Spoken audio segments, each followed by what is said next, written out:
আমরা বারবার আহ্বান জানিয়েছি ডক্টর মোহাম্মদ ইউনূস সাহেবের কাছে, স্বরাষ্ট্রমন্ত্রীর উপদেষ্টার দায়িত্বে যিনি আছেন, বহুবার এ কথা বলা হচ্ছে যে ওদের বিভাগটা আলাদা করে দিন।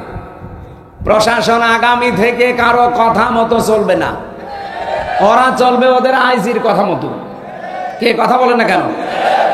কোন নেতা খেতা পাতি নেতা, এমপি, মন্ত্রী, উপজেলা চেয়ারম্যান না, কারো কথা শোনার দরকার নেই। ওরা শুনবে ওদের গতিতে, ওদের আইজির কথা মতো। দেশ ঠান্ডা হয়ে থাকবে।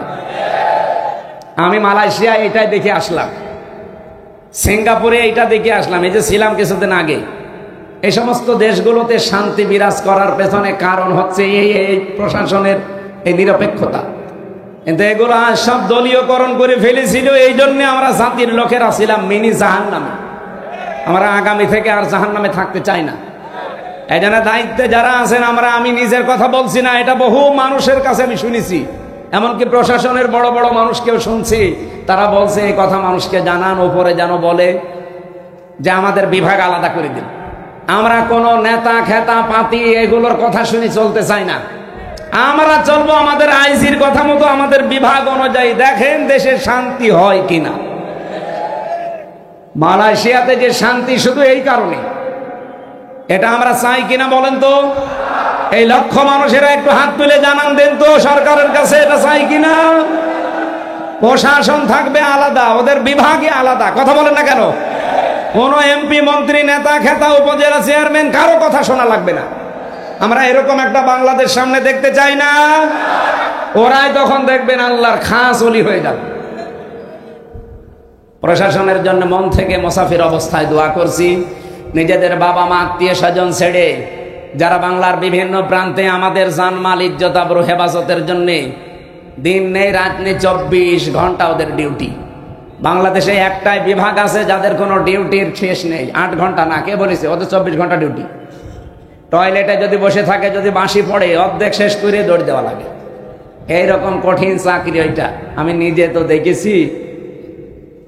সম্মানিত ভাইরা, এই জন্য মন থেকে মুসাফির অবস্থায় দোয়া করছে, আল্লাহ তাদেরকে আগের সেই অবস্থায় তুমি আবার ফিরিয়ে দাও। বাংলার মানুষের ভেতরে যে ভ্রান্ত ধারণাটা এখনো আছে, ভ্রান্ত ধারণাটা আসলে আমরা পেয়েছিলাম কষ্ট। এই কষ্টের কারণে যাই হয়েছিল, এটা যেন আগের অবস্থায় আবার এই মানুষগুলো ফিরিয়ে যায়। বলে না আমি? কোরআন শোনানোর কথা কি মরা মানুষ না জীবিত মানুষ? আমরা কি মরা না জীবিত? দুইটা কথা আল্লাহ আয়াতের পরবর্তীতে দিয়েছেন। ও হুদান, পথ নির্দেশিকা, এর ভেতর থেকেই নেওয়া লাগবে। কারণ হেদা হুদা শব্দের শাব্দিক অর্থ আমি 55টা পেয়েছি তাফসিরে। এদিকে তাকান, তাফসিরে ফি জিলালিল কোরআন দেখবেন, তাফসিরে বাইজাবি দেখবেন, এই হুদার আগে আলিফ লাম আছে। আল্লাহ পাক না, এই হুদার আগে ওয়াও আছে, ওয়া। বাইজাবি, নাসিরউদ্দিন বাইজাবি রহমতুল্লাহ আলাইহি ব্যাখ্যা করতে গিয়ে তিনি টিকায় দিয়েছেন কেন আল্লাহ হুদান দিলেন, এরপরে মাউইজাতুন দিলেন।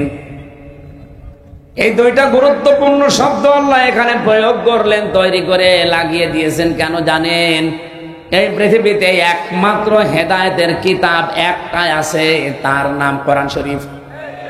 কোরআন বাদ দিয়ে পৃথিবীর কোন কিতাব আপনাকে হেদায়েত দেওয়ার ক্ষমতা রাখে? বলেন বলেন। সুতরাং পৃথিবীর কোন কিতাব পড়ে আপনি হেদায়েত পেতে পারেন না কোরআন ছাড়া। কোরআনের ব্যাখ্যা যদি হয় আপনি পড়েন, কোরআনের বিশ্লেষণ যদি করা থাকে পড়বেন। আপনার জীবনে পড়া যাই হবে, লেখাপড়া কোরআন কেন্দ্রিক হওয়া লাগবে। দুঃখজনক হলো সত্য যে সিলেবাস বানিয়ে উপহার দিয়েছিলে জাতিকে, কোরআনের কিছু ছিল? বলেন, কি রান্না শিখাতো? ডাল রান্না, আম রান্না, বেগুন রান্না করা, ডিম ভাজি। তো আমি শিখে করবো কি? আমার বউ নেই? শিক্ষা ব্যবস্থাকে পুরা ধ্বংস করে ফেলেছিল এরা। আল্লাহ যদি দয়া করে দেশটা দ্বিতীয়বার স্বাধীন করে না দিত, আল্লাহর কসমে জাতি অলরেডি জাহান্নামে প্রবেশ করেছিল। আজকের তেলাওয়াতকৃত আয়াতে কিছু গুরুত্বপূর্ণ তথ্য আছে, বাস্তবের সাথে মিলিয়ে আমরা এই কথাগুলো শুনতে চাই, বলতে চাই ইনশাআল্লাহ। যেহেতু কোরআন সবার জন্য উন্মুক্ত, এটাকে শুধু মুসলমানদের? বলেন বলেন। আল্লাহ রাব্বুল আলামিন বলেন, হাযা বায়ানুল লিন্নাসি ওয়া হুদাও ওয়া মাউইযাতুল লিল মুত্তাকিন। সূরা আলে ইমরানের 138 নম্বর আয়াতে আছে, 4 নম্বর পারার 6 নম্বর পৃষ্ঠা 13 নম্বর লাইনে আছে, না 12 নম্বর লাইনে আল্লাহ পাক বলেন, হে পৃথিবীর মানুষেরা, এ কোরআন আমি নাযিল করেছি জীবিত মানুষদের জন্য বায়ান হিসাবে। তাহলে কোরআন শরীফ মরা মানুষের জন্য না, জীবিত মানুষের জন্য। কিন্তু দুঃখজনক হলেও সত্য, এই 15.5 বছরের দিকে তাকান, জীবিত মানুষদেরকে কোরআন শোনানো, কোরআন বোঝানো বড় কঠিন হয়ে দাঁড়িয়েছিল। জেল থেকে বের হওয়ার পরে আমার মাহফিল ছিল এই মঠবাড়িয়ায়, আমি চলেও এসেছিলাম, কিন্তু শয়তানরা আমারে ঢুকতে দেয়নি। আমি গিয়ে এসেছিলাম আমার বাবার কাহিনী শোনাতে, কোরআনের কথা শোনার জন্য, বোঝার জন্য এসেছিলাম জীবিত মানুষদের সামনে। সে কুষ্টিয়া থেকে আমি অলরেডি খুলনা পার হয়ে গেছি। হঠাৎ করে আমারে বলছে, আপনিও পালান, আমরাও পালাচ্ছি। পুলিশ এসে আগেই ঘিরে ফেলেছে। পুলিশ যদিও আজকেও এসেছে, ওই যে পুলিশ, আজকে আর এখন আর হবে না, কারণ এখন আর আগস্টের 5 তারিখের আগে নেই।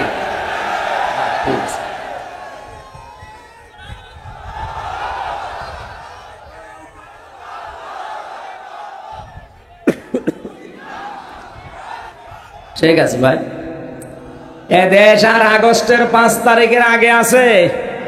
এখন এপ্রিলের 27 তারিখ। ওপেন ঘোষণা দিচ্ছি, বাংলাদেশের 56,000 বর্গ মাইলের 1 ইঞ্চি জায়গায় কোরআনের ওপেন কথা বলতে যদি কেউ বাধা দেয়, সেদিন সাতক্ষীরা একজন বাধা দিয়েছে, আমার সামনে কোনো শয়তান পড়ে না। যদি কোনো জায়গায় পাই না, একেবারে জায়গায় কবর দিয়ে দেব, তাও বিসমিল্লাহি ওয়া আলা মিল্লাতি রাসূলিল্লাহ ছাড়া কোনো ছাড় নেই। আর কারণ ওর জন্য বিসমিল্লাহ পড়েও লাভ নেই, আলা মিল্লাতি রাসূলিল্লাহ পড়েও লাভ নেই। ওই এমনিও জাহান্নামে যাবে। কোরআন বিরোধী যারা, জাহান্নামী তারা। এ ফতোয়া কে দিয়েছে? সুতরাং কেউ বাধা দেওয়ার সাহস করবেন না। অন্য যারা দিয়েছেন, আমার সামনে এখনো পর্যন্ত পড়েনি, বিশেষ করে আগস্টের 5 তারিখের পর থেকে। এর আগে পড়েছিল কিছু শয়তান, আমি তখন কিছু বলি নাই। এখন যদি পড়েন, আমি একেবারে আল্লাহু আকবার বলে, ওই ওদের সে পাঁঠা জবাই করে যেভাবে, ওরা তো আল্লাহু আকবার বলে না। আশা করছি এই দুঃসাহস কেউ দেখাবেন না। আপনি নিজের কপালে নিজে আগুন লাগাচ্ছেন, আরো মানুষের ভেতরে বিভ্রান্ত ছড়াচ্ছেন। সাতক্ষীরার যে চেয়ারম্যান নামে কলঙ্ক, এই কোলাঙ্গার এই লোকটা, কয়েকদিন আগেও প্রশাসনের লোক তাকে বাটপার বলে গালি দিয়েছে। অথচ কোরআনের মাহফিলে যে আলেমকে অপমান করে, আমি কেন যে ওই দিন থাকলাম না। আমার 1 তারিখে আছে সাতক্ষীরায়, দেখি ওই আল্লাহর ওলি পড়ে কিনা। যদি পড়ে, ওরে আমি লবণ ছাড়া চিনি ফেলব। শয়তান। আমার ভাইরা, জীবিত মানুষদেরকে কোরআন শোনাতে বলেছেন কে?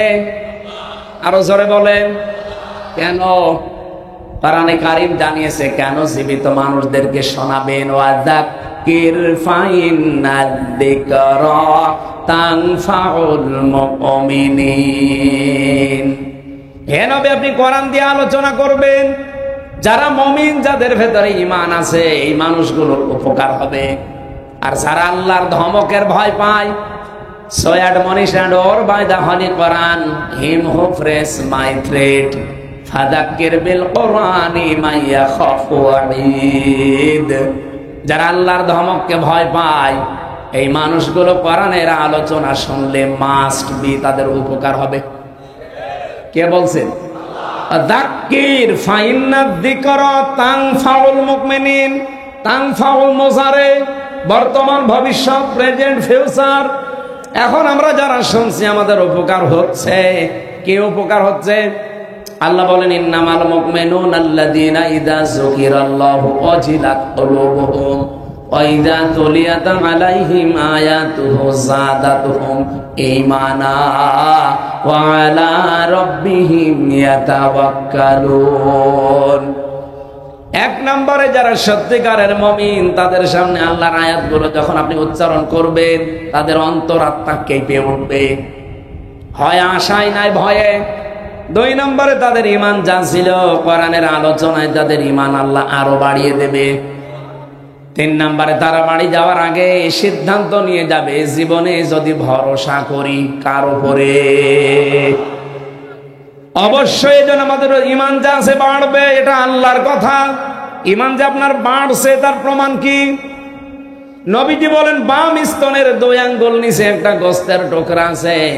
কোরআনের আয়াত যদি মানুষ বুঝে বুঝে শোনে পড়ে, তখন এটা কাঁপ ধরে, এর ভেতরে কাঁপা কাঁপি শুরু হয়। 2 নম্বরে আপনার শরীরের এই যে পশম গুলো খাড়া হয়ে যায়।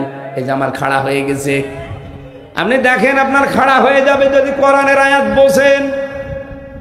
3 নম্বরে ওয়াইদা সামিউ মা উনজিলা ইলার রাসূলি তারা আয়ুনাহুম তাফিদু মিনাদ দামি মিম্মা আরাফু মিনাল হক।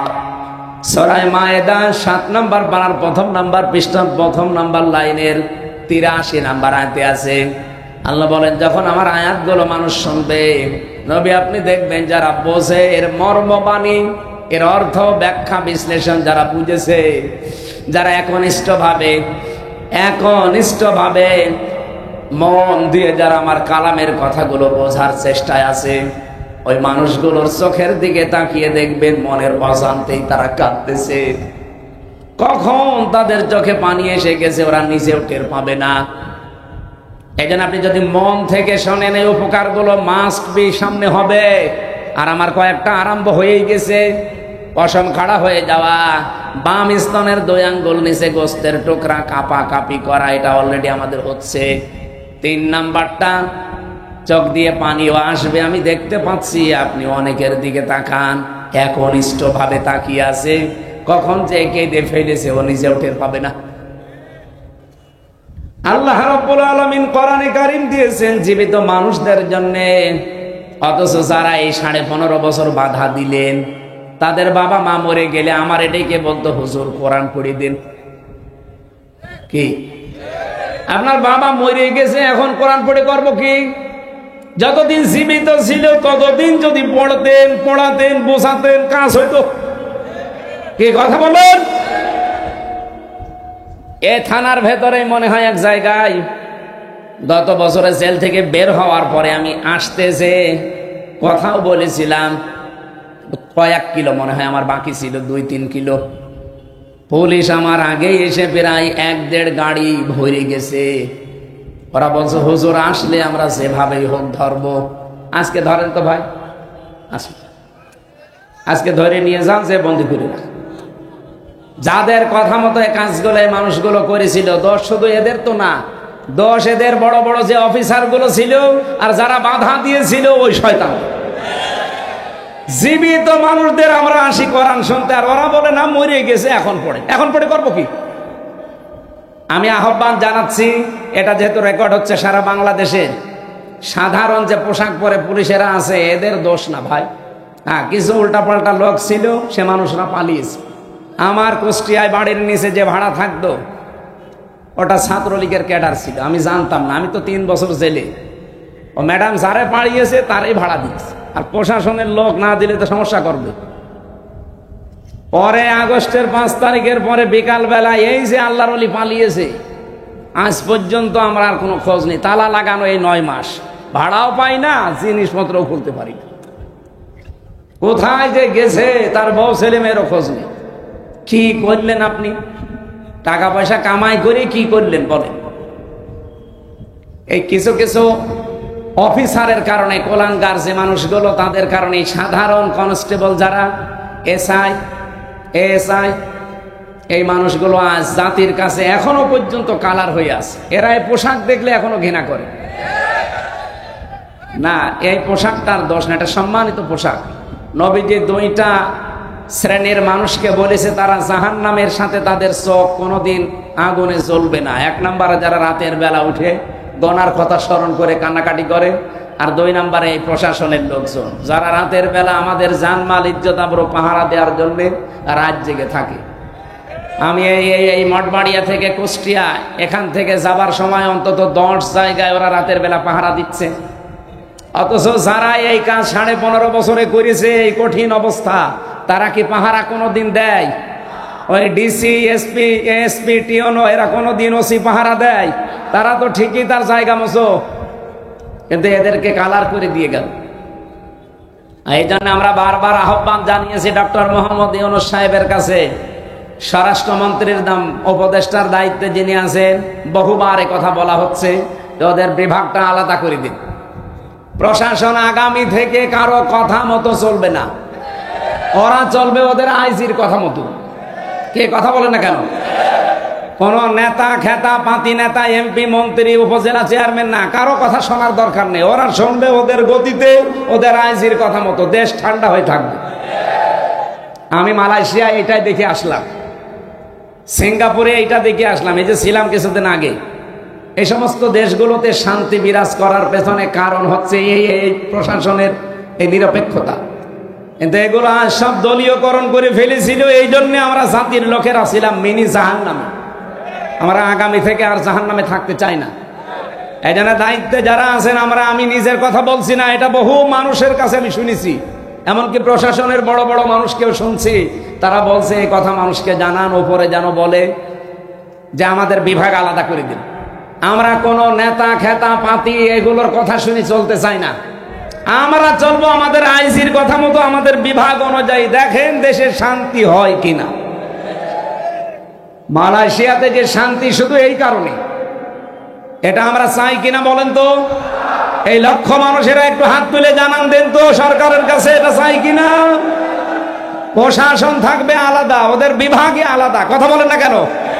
কোন এমপি, মন্ত্রী, নেতা খেতা, উপজেলা চেয়ারম্যান কারো কথা শোনা লাগবে না। আমরা এরকম একটা বাংলাদেশ সামনে দেখতে চাই না। ওরাই তখন দেখবেন আল্লাহর খাস ওলি হয়ে যাবে। প্রশাসনের জন্য মন থেকে মুসাফির অবস্থায় দোয়া করছি। নিজেদের বাবা মা, আত্মীয় স্বজন ছেড়ে যারা বাংলার বিভিন্ন প্রান্তে আমাদের জানমাল, ইজ্জত, আবরু হেফাজতের জন্য দিন নেই রাত নেই, 24 ঘন্টা ওদের ডিউটি। বাংলাদেশে একটাই বিভাগ আছে যাদের কোনো ডিউটির শেষ নেই। 8 ঘন্টা না, কে বলেছে? ওদের 24 ঘন্টা ডিউটি। টয়লেটে যদি বসে থাকে, যদি বাঁশি পড়ে, অর্ধেক শেষ করে দৌড় দেওয়া লাগে। এইরকম কঠিন চাকরি ওইটা, আমি নিজে তো দেখেছি। সম্মানিত ভাইরা, এই জন্যে মন থেকে মুসাফির অবস্থায় দোয়া করছে, আল্লাহ তাদেরকে আগের সেই অবস্থায় তুমি আবার ফিরিয়ে দাও। বাংলার মানুষের ভেতরে যে ভ্রান্ত ধারণাটা এখনো আছে, ভ্রান্ত ধারণাটা আসলে আমরা পেয়েছিলাম কষ্ট।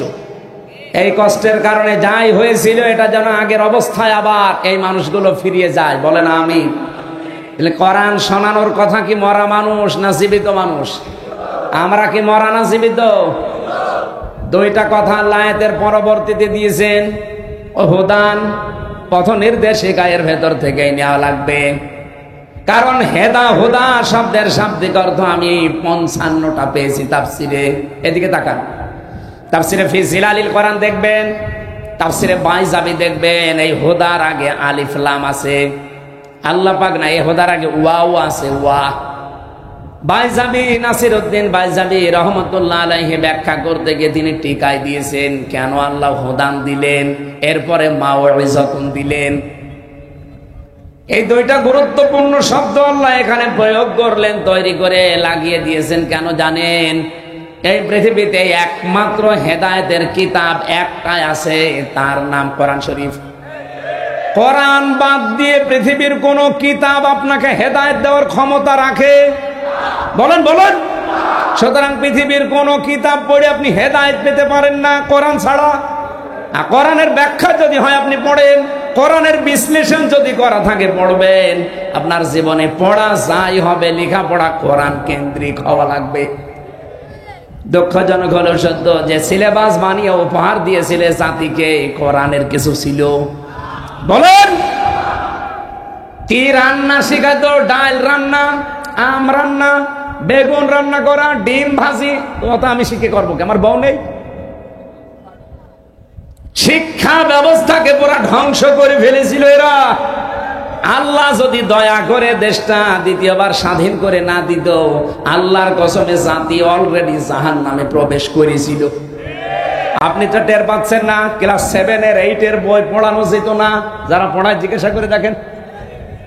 একটা মেয়েকে তার বাবা যদি ক্লাস 7-8 এর বই পড়াতে যায়, আমার আল্লাহর কসম মাস প্রিয় লজ্জায় মরে যাওয়ার কথা যদি বাবা হয়ে থাকে। আর কথা বলেন না কেন? শিক্ষকরা বাবার মতো না, তারা পড়াবে কি করে মেয়েকে বলেন? এই জায়গায় পৌঁছিয়েছিল সমকামিতার নাম দিয়ে, শরীফ শরীফার নাম দিয়ে এমন জায়গায় জাতিকে নেওয়ার চেষ্টা চালাচ্ছিল ভারতের প্রেসক্রিপশন অনুযায়ী, আপনি ভাবতেও পারেননি। একটা লোক সকালে বলছে আমি শরীফ, বিকালে বলছে আমি শরীফা। এই যে আজকেই ব্রাহ্মণবাড়িয়া এক জেলায় দেখছিলাম একটু আগে আসার সময়, যে 2 মেয়ে তারা বিয়ে করেছে। আরে ভাই, আপনারা নিজেরাই যদি বিয়ে করেন তা আমরা কি ঘাস কাটছি? আমাদের কোনো কাজ নেই, আমরা কি করব? আমাদের কোনো কাজ নেই। আর আমরা জানি বরিশাল বিভাগের মানুষেরা টাটকা জিনিস খায়, তো বিশেষ করে বরিশাল, ভোলা, পটুয়াখালী, বরগুনা, পিরোজপুর এই সমস্ত জেলার মানুষ নদীর ধারে তো সব টাটকা জিনিস খায়, এদের বউ লাগে 3-4টি করে। আপনারা মেয়েরাই যদি বিয়ে করে ফেলেন তা আমরা করব কি? আমরা খুলনা বিভাগের মানুষেরা যাই হোক আছি, তা আপনারা তো আরো সমস্যায় পড়বেন বেশি। কথা বোঝেন? মুরব্বী তো বুঝেছে। এ পর্যন্ত থাকলেও আমি একটা কথা বলতাম না, কিন্তু সকালে আপনি শরীফ, বিকালে বলবেন আমি শরীফা লাগছে। আপনি কি বললে শরীফা হয়ে যাবেন? আপনি শরীফা পর্যন্ত বলেও যদি ঠিক থাকতেন তাও তো কিছু বলতাম না, কিন্তু বিকালে এসেই তো বলবেন যে আমি যেহেতু শরীফা, হাইকোর্ট আমারে রায় দিয়েছে আমি শরীফা, আমি এখন মহিলা হোস্টেলে সিট চাই।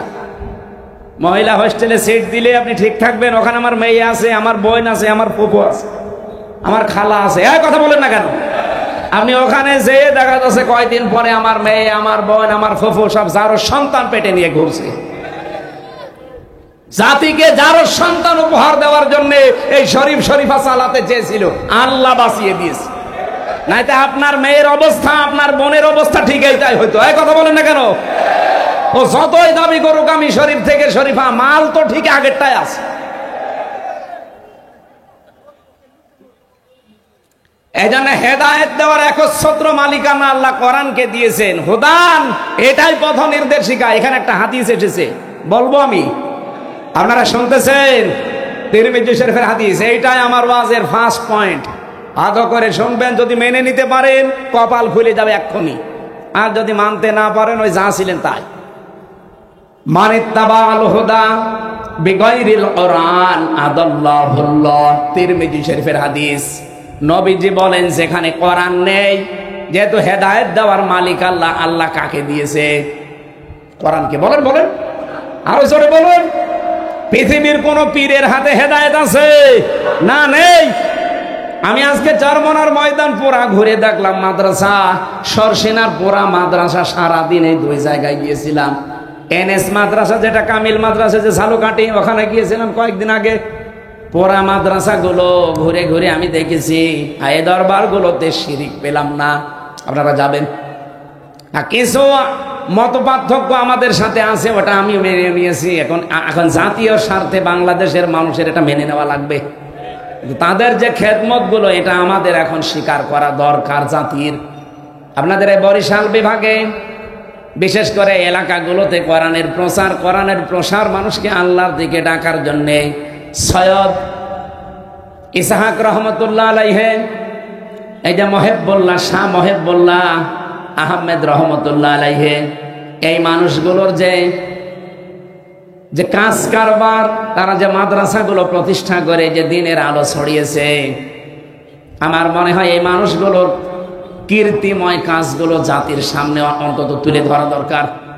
আমি অনেকক্ষণ ছিলাম, এক এক জায়গায় প্রায় 2 ঘন্টা 2.5 ঘন্টা সময় কাটিয়েছি। বহু কিছু আজকে আমি এতদিন উল্টাপাল্টা ধারণা অনেকের প্রতি ছিল। মনে করতাম শুধু চট্টগ্রামের বায়তুল শরফের মরহুম মাওলানা আব্দুল জব্বার রহমতুল্লাহ আলাইহি, এইটা বাদ দিয়ে বাংলাদেশে আর মনে হয় সেরকম কিছু নেই। সব জায়গায় যা শুনতাম যে শিরিক বেদাত ভরপুর। হ্যাঁ আছে, শিরিক বেদাতও আছে, যেমন আটরশি শিরিক বেদাত আছে, মাঝ ভান্ডারি শিরিক বেদাত আছে, সুরেশ্বরী। আপনি যান প্রকাশ্য শিরিক পাবেন। দেওয়ানবাগি, রাজারবাগি, কুতুববাগি, এগুলো 100 ভাগের 99 ভাগ শিরিক চলে। এরা দেখবেন আল্লাহ বাদ দিয়ে অন্যের নামে জিকির করে। আমার তাহেরি ভাই এ জিকির করছে কার নামে? ইয়া আলী বাবা, শাহ আলী বাবা, কেবলা বাবা, দয়াল বাবা, আগলা বাবা, পাগলা বাবা, ন্যাংটা বাবা দোয়া চলছে। আমি নিজে তার মুখে শুনেছি ইয়া আলী বাবা, শাহ আলী বাবা, ফতে বাবা। বলেন আল্লাহ বাদে কারো নামে জিকির জায়েজ আছে? হ্যাঁ, যদি চট্টগ্রামের বায়তুল শরফে, চরমনার ময়দানে, সরসিনার ময়দানে যদি আল্লাহ বাদে অন্য কারোর নামে জিকির হয়, আপনারা ওখানে যাবেন না। এই কথা বলেন না কেন? না, আল্লাহ বাদে অন্যের নামে জিকির করা হারাম। সূরা আরাফ 9 নম্বর পারা 13 নম্বর পৃষ্ঠা 4 নম্বর লাইনের 181 নম্বর আয়াতে আছে। না, 180 নম্বর আয়াত।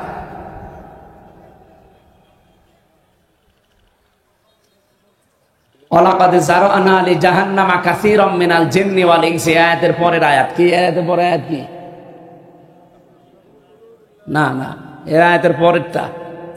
যাই হোক, আমি আয়াত নাম্বার বলে দিয়েছি, বাড়ি যে আপনার দরকার বিশ্বাস না হলে মিলিয়ে নেবেন। সূরা আরাফ 9 নম্বর পারা 13 নম্বর পৃষ্ঠা 4 নম্বর লাইনে আছে 80 নম্বর 180 নম্বর আয়াত। যে কোনো তাফসিরের সাথে মিলাবেন। আল্লাহ বাদে অন্যের নাতে কেউ যদি মিলিয়েও ডাকে, যারুল্লাযীনা ইলহাদুনা ফি আসমাই, কেউ যদি আল্লাহর নামকে এলহাদ করে, এলহাদ মানে পাল্টিয়ে ফেলা। এই যে আল্লাহর নাম ওরা পাল্টিয়ে ইয়া আলী বাবা, শাহ আলী বাবা, কেল্লা বাবা, ফতে বাবা, আল্লাহর নাম আছে একটা?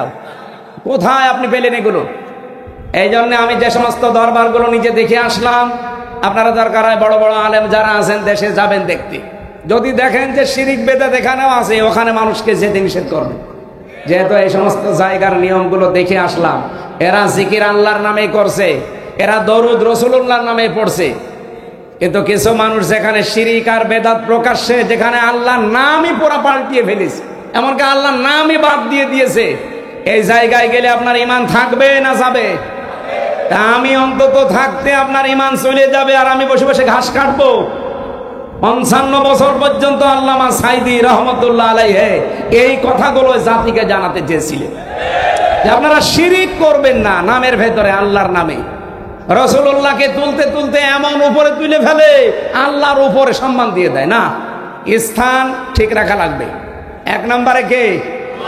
2 নম্বরে রাসূলুল্লাহ, 3 নম্বরে মা বাবা। বলেন বলেন, আপনি সিরিয়াল ঠিক না রেখে একবারে মা বাবাকে আল্লাহর উপরে তুলে দেবেন, আপনি ঈমান থাকবে? আমার ভাইরা, এবার আমি হাদিসের যে ব্যাখ্যা বলার জন্য এই হাদিসটা পড়লাম। শব্দ ছিল আদাল্লাহুল্লাহ। আমি আরবি গ্রামার যারা বোঝে, জানে, বালাগাত মানতে পড়ায় পড়ে, এখানে বহু আলেম আছে। আপনি একটু বাড়িতে যে ওনাদের আলাদা জিজ্ঞাসা করেন তো, শব্দ নবীজি যদি বলতেন দল্লা ইয়াদিল্লু, তাও বাংলা অর্থ হয়ে যেত। কিন্তু বাংলা অর্থ আসতো সোলাসি মুজাররাদ থেকে আসলে যে আপনি নিজেই নিজেকে খারাপ বানিয়ে ফেলেছেন। কিন্তু আদাল্লা ইউদিল্লু বাবে ইফআল থেকে এসেছে শব্দটা। এর খাসিয়াত আছে 9টা। বাবে ইফআল থেকে যদি কোনো শব্দ আসে, তখন বাংলা অর্থ দাঁড়ায় আপনি হয়তো ভালো হওয়ার নিয়তে কোনো জায়গায় গিয়েছিলেন, কিন্তু কোরআন সেখানে ছিল না, কোরআনের কর্মসূচি ছিল না। এই জন্য আল্লাহ নিজে দায়িত্ব নিয়ে আপনাকে আরো গোমরা বানিয়ে দেবে। পিরোজপুরবাসী, এবার একটা সত্যি কথা বলেন তো, যেই দরবারে কোরআন চলে না, কোরআনের নিয়ম নীতি চলে না, ওই দরবারে যদি আপনি ভালো হওয়ার নিয়তেও যান, আপনাকে খারাপ বানিয়ে দেবে কে? আরো জোরে বলুন। এ পর্যন্ত বিশ্বাস করেছেন নাকি হাদিস আমি বানালাম? আরেকটু নিচে যাব, কয়েকজন বলছে। হ্যাঁ, বলেন না কেন? বাংলাদেশে 73টার উপরে এখন রাজনৈতিক দল। কে কি মনে করবেন, খুশি হবেন, রাজি হবেন, দুঃখ পাবেন, আমি ওই দিকে তাকাই না। কোরআন হাদিস সামনে আসলে আমি চোখ বন্ধ করে বলি কে রাজি হবে, কে দুঃখ পাবে, আমার দেখার দরকার নেই। এই 73টা রাজনৈতিক দল বাংলাদেশে, যেই দলের কর্মসূচিতে কোরআন নেই, যেই দলের কর্মসূচিতে কোরআন চলে না, ওই দলের প্রতিষ্ঠাতা যদি আমার বাবাও হয়, আমার স্বামীও হয়, ওই দলে যদি আমি ভালো হওয়ার নিয়তে থাকি, আমাকে খারাপ বানাবে কে? সুতরাং ওই রকম দলে আমি আজকে থেকে আর আছি। কারা কারা নেই হাত তোলেন তো। আন্দাজে হাত তুলবেন না, দেখেন তো হাত তোলেনি কে, দেখেন। আলহামদুলিল্লাহ, ওয়াজ হয়ে গেছে। আর ওয়াজ করা লাগবে? আর কি ওয়াজ আছে? যেই দলে কোরআন নেই, যেই দলের কর্মসূচিতে কোরআন চলে না, ওই দলের প্রতিষ্ঠাতা আমার বাবা হোক, আমার স্বামী হোক, আমি আর নেই। তাহলে এই দেশে কি আর কোন দল থাকার কথা? বলেন। আল্লাহ আমাদেরকে হেদায়েত দান করুন। লিল্লাহে তাকবীর। আমাদের প্রধান অতিথি আজকে আল্লামা দেলাওয়ার হোসেন সাঈদী রহমতুল্লাহ আলাইহির সন্তান এসে গেছে। ভাই মনে হয় ব্যস্ত থাকলে চলে যাবেন, না থাকলে কিছু কথা থাকবেন সঙ্গে।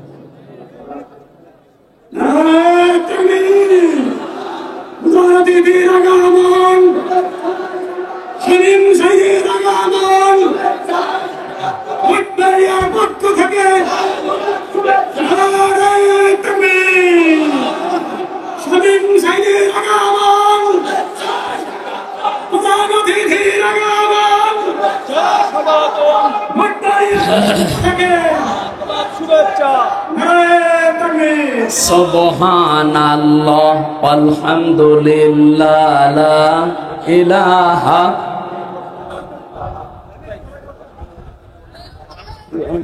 না আয়াতটা শেষ করে এখানে বসিয়ে দেন, এখানে বসিয়ে দেন। সুবহানাল্লাহ আলহামদুলিল্লাহ লা ইলাহা ইল্লাল্লাহ সুবহানাল্লাহ। জবান খুলে আল্লাহর জিকির করেন, সুবহানাল্লাহ আলহামদুলিল্লাহ। এখানে কথা বলেন কেন? বসেন, বসিয়ে দেন, সব বসিয়ে দেন। এই যে চারটা শব্দ দিয়ে জিকির করাচ্ছি, এটা হাদিসের শব্দ, এর বাইরে কোনো জিকিরের শব্দ নেই।